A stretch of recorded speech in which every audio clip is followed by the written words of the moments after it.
Smoking causes cancer. Smoking kills. புகைப்பிடித்தல் புற்றுநோயை உண்டாக்கும் மற்றும் உயிரை கொல்லும். Consumption of alcohol is injurious to health. மது அருந்துதல் உடல் நலத்திற்கு கேடு விளைவிக்கும். Be safe, don't drink and drive. பாதுகாப்பாக இருப்பீர், மது அருந்துவிட்டு வாகனம் ஓட்டாதீர்.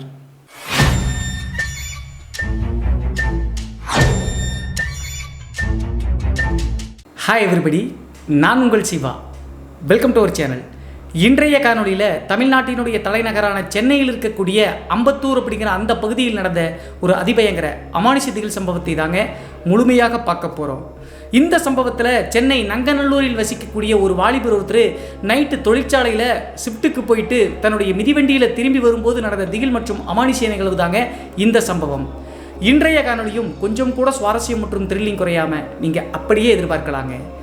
இதுபோன்று உங்களுடைய வாழ்க்கையிலும் ஏதாவது திகில் சம்பவம் நடந்துருந்துச்சுன்னா இந்த மின்னஞ்சல் மூலியமாக அதை ஷேர் பண்ணலாங்க. ஒருவேளை மின்னஞ்சலில் டைப் பண்ணுறது கஷ்டமாக இருந்துச்சு அப்படின்னா நம்ம சேனலினுடைய இன்ஸ்டாகிராம் லிங்கை கீழே டிஸ்கிரிப்ஷனில் கொடுத்துருக்கேங்க. அதில் போய் ஃபாலோ பண்ணிவிட்டு வாய்ஸ் நோட்டாக கூட ஷேர் பண்ணலாங்க. இது வரைக்கும் நம்ம சேனலை நீங்கள் சப்ஸ்கிரைப் பண்ணாமல் பார்த்துட்டு இருந்தாலும் சரி, புதிய பார்வையாளராக இருந்தாலும் சரி, வீடியோக்கு கீழே இருக்கக்கூடிய சப்ஸ்கிரைப் பட்டன் மற்றும் பெல் ஐக்கான் இரண்டையுமே கிளிக் பண்ணிடுங்க.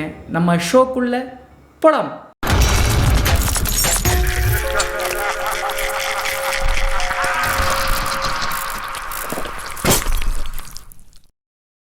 இந்த அமானுஷ சம்பவம் நான் ஏற்கனவே சொன்ன மாதிரி தமிழ்நாட்டினுடைய தலைநகரான சென்னையில் அம்பத்தூர் அப்படிங்கிற அந்த பகுதியில் நடந்த திகில் நிகழ்வு தாங்க இந்த நிகழ்வு. இந்த சம்பவத்தை நம்மளுக்கு மின்னஞ்சல் மூலியமாக ஷேர் பண்ணது பிரியன் அப்படிங்கிற நம்ம சேனலுடைய சப்ஸ்கிரைபருங்க. இந்த நிகழ்வு இவருக்கு நடந்ததா அப்படின்னு சொல்லி பார்த்தா இல்லைங்க. 1995 காலகட்டத்தில் பிரியனுடைய அப்பாவான சங்கர் அப்படிங்கிற நபருக்கு நடந்த சம்பவம் தாங்க இந்த சம்பவம். லாஸ்ட் வீடியோலும் கூட சென்னையில் இருக்கக்கூடிய இதே 95 காலகட்டத்தில் நடந்த சம்பவத்தை தாங்க போட்டிருந்தேன். இந்த வீடியோவை முழுமையாக பார்த்துட்டு இதற்கு முந்தைய வீடியோவையும் கண்டிப்பாக பாருங்கள், அதுவும் த்ரில்லிங்காக தான் இருக்கும். சரி, அப்படி என்ன நடந்துச்சு அப்படின்னு சொல்லி பார்த்தா, இந்த பிரியனுடைய அப்பாவான சங்கர் அப்படிங்கிறவர் 95 காலகட்டத்தில் சென்னையில் இருக்கக்கூடிய நங்கநல்லூர் அப்படிங்கிற அந்த பகுதியில் புதிதாக வசிக்க வந்திருக்காருங்க வாடகை வீட்டுக்கு.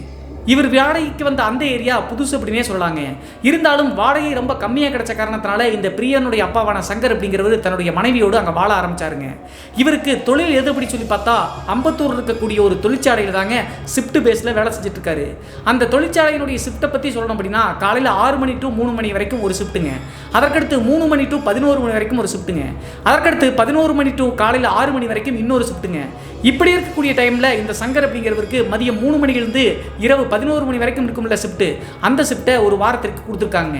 அந்த காரணத்தினால நங்கநல்லூர்லேருந்து அந்த தொழிற்சாலைக்கு அம்பத்தூருக்கு போகணும் அப்படின்னா மதியம் ஒரு 1 மணி தோராயமாகவே தன்னுடைய மிதிவண்டி எடுத்து கிளம்ப ஆரம்பிச்சிருவாருங்க. அதற்கடுத்து இரவு 11 மணிக்கு ஷிஃப்டெல்லாம் முடிச்ச உடனே அம்பத்தூர்லேருந்து சென்ட்ரல் ரயில் நிலையத்திற்கு ரயிலில் வந்துருவாருங்க.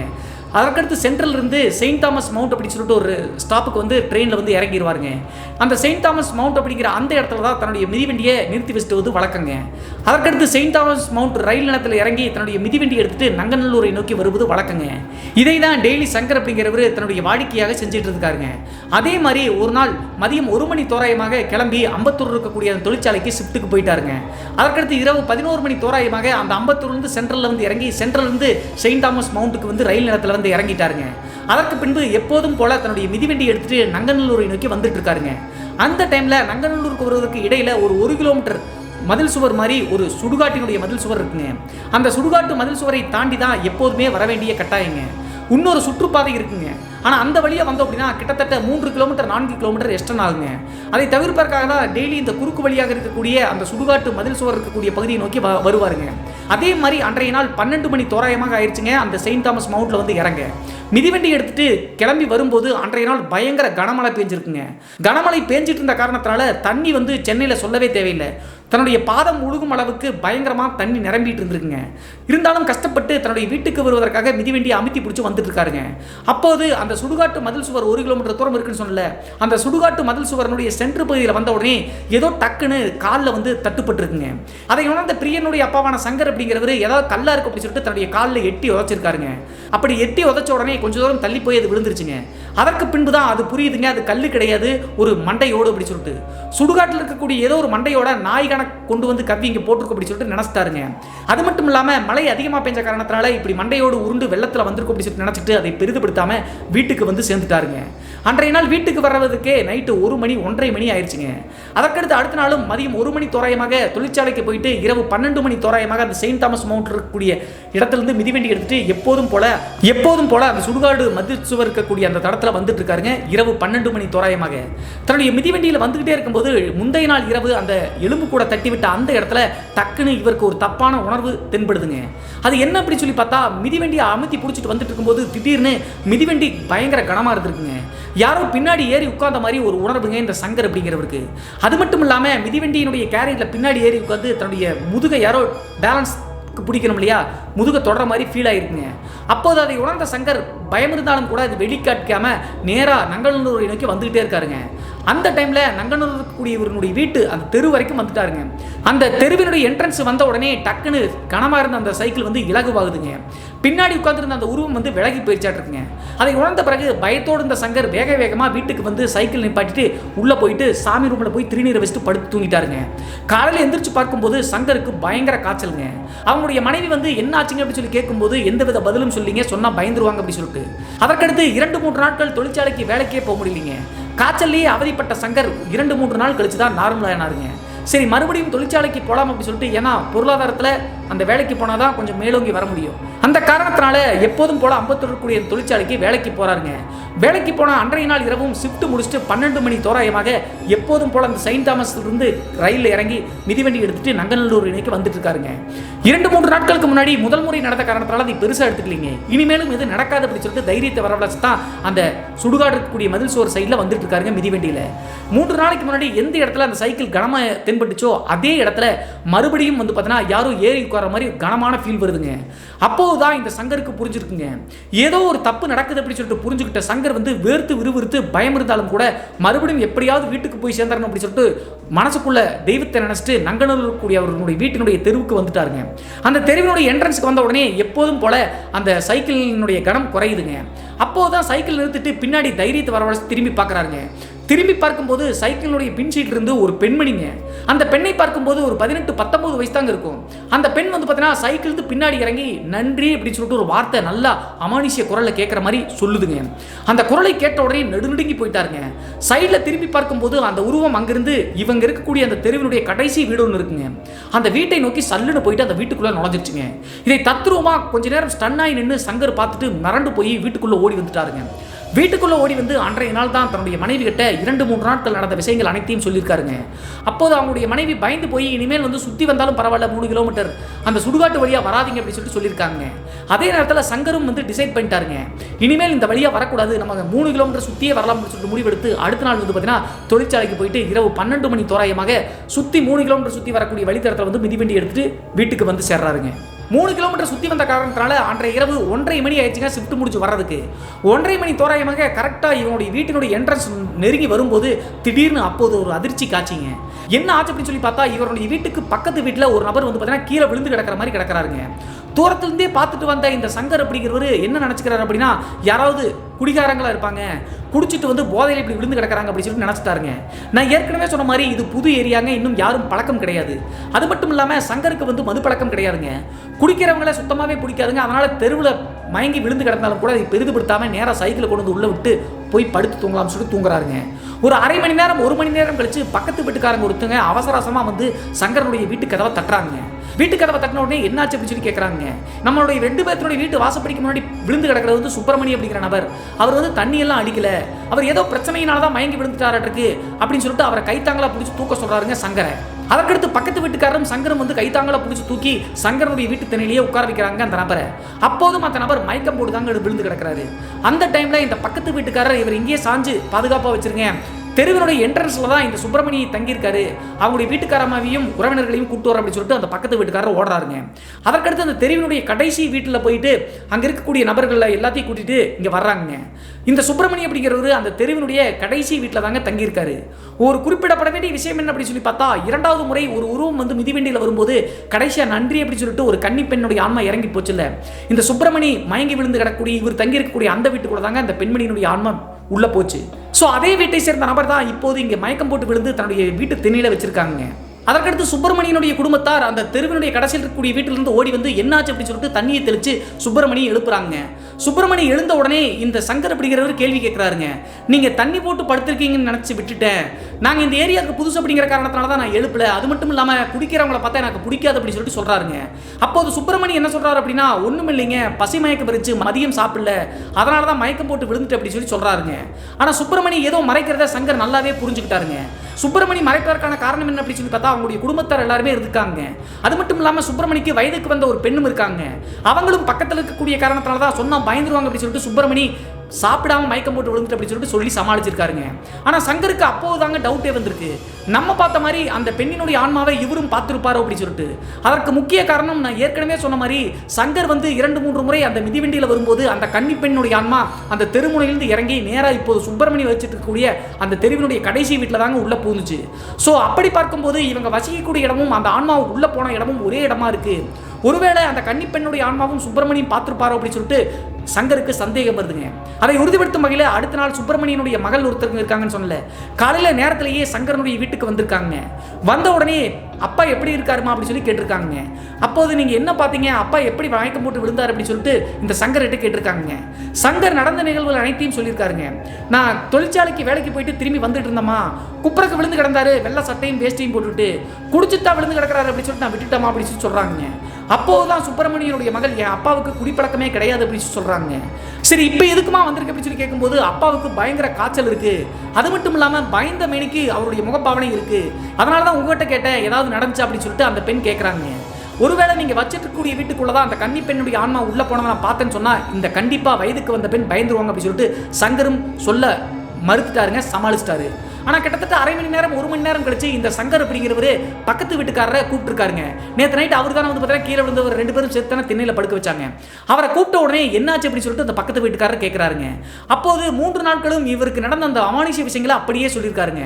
அது மட்டும் இல்லாமல் டெய்லியும் அந்த சுடுகாட்டிலிருந்து வரும்போது மிதிவண்டி வந்து கனமாக இருக்கும். கரெக்டாக தெருமுனையில் இறங்கின உடனே ஒரு கன்னி பெண்ணுடைய ஆன்மா நேராக சுப்பிரமணி வச்சிருக்கக்கூடிய அந்த வீட்டுக்குள்ளே போனதை நான் பார்த்தேன். ஒருவேளை இவர் மயக்கம் போட்டு விழுந்து கிடந்ததும் அதுவா இருக்குமோ அப்படின்னு சொல்லிட்டு சந்தேகம் இருக்கு அப்படின்னு சொல்லிட்டு பக்கத்து வீட்டுக்காரர் சொல்றாருங்க. அதற்கடுத்து சங்கர் சொல்வதை நம்பி பக்கத்து வீட்டுக்காரரும் சங்கரும் நேரா அந்த கடைசி என்ட்ரன்ஸ் இருக்கக்கூடிய வீட்டுக்கு சுப்பிரமணியை பார்ப்பதற்காக போறாங்க. அங்க போய் பார்க்கும்போது சுப்பிரமணி பயங்கர காய்ச்சல்ல பயத்தோடு படுத்து கிடக்கிறாருங்க. அப்போது எல்லாரும் கொஞ்சம் வெளியே கிச்சன் சைடு அந்த சைடு போன உடனே பக்கத்து வீட்டுக்காரரும் சங்கரும் வந்து சுப்பிரமணி கிட்ட பேச்சு கொடுக்க ஆரம்பிக்கிறாங்க. எதற்காக மயக்கம் போட்டு விழுந்தீங்க, உண்மையை சொல்லுங்க, நீங்க பசி மயக்கத்துல எல்லாம் விழுகிறேன்னு சொல்லிட்டு எங்களுக்கு தெரியும் அப்படின்னு சொல்லிட்டு சொன்ன உடனே சுப்பிரமணி பயத்தோடு நடுங்கிட்டே ஒரு விஷயத்தை சொல்றாருங்க. அவரும் வந்து பார்த்தீங்கன்னா ஏதோ ஒரு கம்பெனியில் வந்து பார்த்தீங்கன்னா நைட் ஷிஃப்ட் வேலைக்கு தாங்க போறாரு. எப்படி வந்து பார்த்தீங்கன்னா இந்த சங்கர் அப்படிங்கிறவர் மிதிவண்டியில் வருவாரோ அதே மாதிரி அன்றைய இரவு வந்து பார்த்தீங்கன்னா சங்கர் வருவதற்கு ஒரு 1 மணி நேரத்துக்கு முன்னாடிங்க பக்கத்தில் தான் ஏதோ தொழிற்சாலைக்கு வேலைக்கு போயிட்டு மிதிவண்டியில் தான் சுப்பிரமணியம் வந்துட்டு இருக்காருங்க. 95ஆம் காலகட்டத்திலாம் அதிகமாக மிதிவண்டிகள் வச்சிருப்பது வழக்கங்க. அந்த காரணத்தினால சுப்பிரமணியம் நேராக அந்த சுடுகாட்டு வழியாக தாங்க வரணும். அந்த சுடுகாட்டு வழியாக வரும்போது சங்கருக்கு என்ன நடந்துச்சோ அதே மாதிரி தாங்க சுப்பிரமணிக்கும் நடந்திருக்கு. டெய்லியுமே கரெக்டாக அந்த சுடுகாட்டுக்கு வரும்போது சைக்கிள் வந்து பார்த்தீங்கன்னா கனமாக இருக்குங்க. அப்போதெல்லாம் சுப்பிரமணியம் நேராக பயந்துகிட்டே வந்து தன்னுடைய வீட்டினுடைய என்ட்ரன்ஸில் நிப்பாட்டும் போது சைக்கிள் வந்து இலகுவாயிருமாங்க. இது 2-3 முறை நடந்திருக்குங்க. ஆனால் சுப்பிரமணியம் மயக்கம் போட்டு விழுந்த அன்றைய நாள் கரெக்டாக இவருடைய வீட்டுக்கு சங்கரனுடைய வீட்டுக்கு பக்கத்தில் மிதிவண்டி வந்த உடனே மிதிவண்டியை வந்து ஸ்டாப் பண்ணி சுத்தி முத்தியும் சந்தேக பார்வையில் பார்த்துட்டு இருக்காருங்க.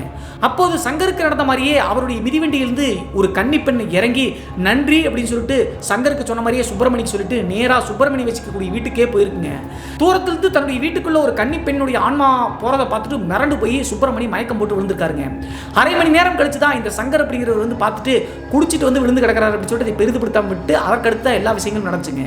இதை ஒண்ணு விடாம சுப்பிரமணி சொல்லியிருக்காருங்க. எதற்காக மறைச்சிங்க அப்படின்னு சொல்லி கேட்கும்போது வயசுக்கு வந்த பெண் இருக்கா, அவகிட்ட போய் நம்ம குடியிருக்கக்கூடிய வீட்டில் தான் அந்த கன்னி பெண்ணுடைய ஆன்மா உள்ள போச்சுன்னு சொன்னா கண்டிப்பா பயந்துருவான்னு சொல்லிட்டு தான் நான் மறைச்சிட்டேன் அப்படின்னு சொல்லிட்டு சுப்பிரமணி சொல்லியிருக்காருங்க. இந்த நிகழ்வுக்கு பின்பு என்ன பண்றது அப்படின்னே தெரியலீங்க. ஆனா அதற்கு பின்பு தான் அந்த கன்னி பெண்ணுடைய ஆன்மாவினுடைய ஆட்டம் அதிகமாச்சு அப்படின்னே சொல்லலாங்க. டெய்லி 2-3 முறை நள்ளிரவு நேரங்களில் வந்து பார்த்தீங்கன்னா பக்கத்து வீட்டுக்காரங்களுமே அந்த கன்னி பெண்ணுடைய ஆன்மா அந்த தெருமுனையிலிருந்து நேராக சுப்பிரமணியனுடைய வீட்டுக்குள்ள நடந்து போறதை பார்த்துருக்காங்க. நான் ஏற்கனவே சொன்ன மாதிரி சங்கரனுடைய வீட்டுக்கு பக்கத்தில் இருக்கக்கூடிய ஒரு பக்கத்து வீட்டுக்காரர் ஒரு நாள் நைட்டு ரெஸ்ட் ரூம் போலாம்னு சொல்லிட்டு வெளியே வந்திருக்காருங்க. வெளியே வந்து ரெஸ்ட் ரூம் போயிட்டு வீட்டுக்குள்ள போலாம் அப்படின்னு சொல்லிட்டு வாசல்ல வந்து நின்று பார்க்கும்போது அந்த கன்னி பெண்ணுடைய ஆன்மா எப்போதும் போல அந்த தெருமுனையினுடைய கடைசியில் இருந்து நேரா சுப்பிரமணி தங்கி இருக்கக்கூடிய வீட்டுக்குள்ள நுழைஞ்சிருக்குங்க. அந்த சுப்பிரமணியனுடைய வீடு மொத்தம் 3 வீடுகள் இருக்குங்க வாடகைக்கு. அதுல 2 வீடுகள்ல தாங்க குடும்பங்கள் இருக்குது. ஒரு வீடு வந்து சும்மா தான் இருக்குது. அந்த சும்மா இருக்கக்கூடிய வீட்டுக்குள்ளே தான் அந்த கன்னி பெண்ணுடைய ஆன்மா போகிறதே இந்த சுப்பிரமணியும் பார்த்துருக்காருங்க, சங்கரும் பார்த்துருக்காரு, இப்போ பக்கத்து வீட்டுக்காரரும் பார்த்தாரு. அதற்கடுத்து இதற்கு மேலே நம்ம இப்படி பொறுத்தோம் அப்படின்னா தப்பாக போயிடும் அப்படின்னு சொல்லிட்டு அந்த சுப்பிரமணி வசிக்கக்கூடிய வீட்டு ஓனருக்கு ஃபோன் பண்ணுறாங்க. அவர் வந்து தாம்பரத்தில் வந்து சொந்த வீடு கட்டி அங்கே தாங்க வாழ்ந்துட்டு இருக்காரு. இந்த வீடுகளை வாடகைக்காக தான் விட்டுருக்காரு. அவருக்கு ஃபோன் பண்ணி சொன்ன உடனே அந்த உரிமையாளர் சொன்ன விஷயங்களை கேட்டு எல்லாரும் மிரண்டு போயிட்டாங்க. என்ன நடந்திருக்கு அப்படின்னு சொல்லி பார்த்தா, ஒரு வருடங்களுக்கு முன்னாடி அந்த தாம்பரத்தில் வசிக்கக்கூடிய வீட்டினுடைய உரிமையாளர்கள் இந்த நங்கநல்லூர் இருக்கக்கூடிய இந்த வீட்டில் தாங்க வச்சுட்டு இருந்திருக்காங்க. அப்போது அந்த வீட்டு உரிமையாளருக்கு 19-20 வயது இருக்கக்கூடிய ஒரு பெண் வந்து பார்த்தீங்கன்னா மகளாக இருந்திருக்காங்க. அந்த பெண் வந்து பார்த்தீங்கன்னா பக்கத்தில் இருக்கக்கூடிய ஏதோ ஒரு நிதி நிறுவனத்தில் வந்து வேலை செஞ்சுட்டு இருக்காங்க. அந்த டைமில் ஏதோ ஒரு வாலிபரை காதலிச்சுட்டு இருந்திருக்காங்க. அதெல்லாம் தெரிஞ்சிருந்தாலும் கூட வீட்டு ஓனர் வந்து தன்னுடைய மகளுடைய ஆசை தான் முக்கியம், கல்யாணம் பண்ணி வச்சிடலாம் அப்படின்னு சொல்லிட்டு நினச்சிட்டு இருக்காங்க.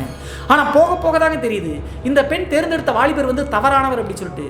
இந்த பெண்ணோடு மட்டும் இல்லாமல் எக்கச்சக்க பெண்களோடு தவறான கனெக்ஷனோடு இருந்திருக்காருங்க. அதை தெரிஞ்சுக்கிட்டு இந்த பெண் வந்து பார்த்தீங்கன்னா தாங்க முடியாமல் உண்மையாக காதலிச்ச காரணத்தினால அம்மா அப்பா, அதாவது இந்த வீட்டு உரிமையாளர்கள் இல்லாத போது ஒரு நாள் தூக்கு மாட்டி இறந்து போயிட்டாங்க. அப்படி இறந்து போன பிறகு அந்த பெண்ணினுடைய ஞாபகமாகவே இருக்குது அப்படின்னு சொல்லிட்டு தெரிஞ்சுக்கிட்டா அந்த 3 வீடுகளையும் வாடகைக்காக விட்டு இந்த வீட்டு உரிமையாளர்கள் தாம்பரத்தில் வந்து ஒரு சொந்த வீடு இருக்குங்க, அங்கே போய் குடிபெயர்ந்து தஞ்சம் அடைஞ்சு வாழ்ந்துட்டு இருக்காங்க. இப்படி சங்கர், சுப்பிரமணி 3 பேரும் ஒன்று சேர சொன்ன உடனே அந்த வீட்டு உரிமையாளர்கள் நேராக இந்த நங்கநல்லூர் இருக்கக்கூடிய பகுதிக்கே வர்றாங்க. அவங்க வந்ததற்கான காரணம் என்ன அப்படின்னு சொல்லி பார்த்தா, அந்த பெண் இறந்த காரணத்தினால ஈமச்சடங்குகளை சரியாக செய்யலைங்க.